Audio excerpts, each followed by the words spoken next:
তো ভিউয়ার্স, অনেক কষ্টের পরে অনেক চেষ্টা করার পর কাঁটাটি আমি বের করেছি। কাঁটাটি আসলেই বড় এবং খুব সমস্যা হচ্ছে, পায়ে খুব জ্বালা পোড়া। আপনারা দেখেন কাঁটাটা কত বড়, আমার পা থেকে রক্ত বেরোচ্ছে। কাঁটাটা আসলেই বড়, খেজুরের কাঁটা তো।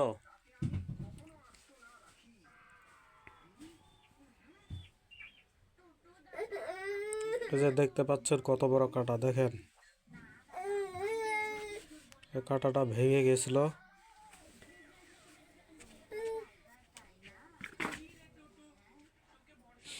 তো আমার পায়ে এখন রক্ত বেরোচ্ছে। এই যে দেখেন লাল হয়ে গেছে এবং কাঁটা লাগিছে, সাইড দিয়ে মাংস কেটে খাল করে বের করা লাগিছে, অনেক ব্যথা করছে। তো আপনারা দোয়া করবেন যেন তাড়াতাড়ি আমার এই ঘাটা ভালো হয়ে যায়, তা না হলে গরিব মানুষ কাজকর্ম করতে পারবো না, সংসার চালাতে খুব সমস্যা হবে। যে খাল করা হয়েছে, ব্লেড দিয়ে কেটে খাল করা হয়েছে, খাল করে কাঁটাটা বের করা হয়েছে সুই দিয়ে।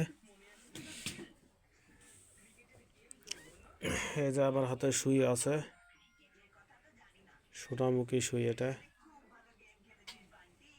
খুব তীক্ষ্ণ ধারালো, এদের চকচক করছে।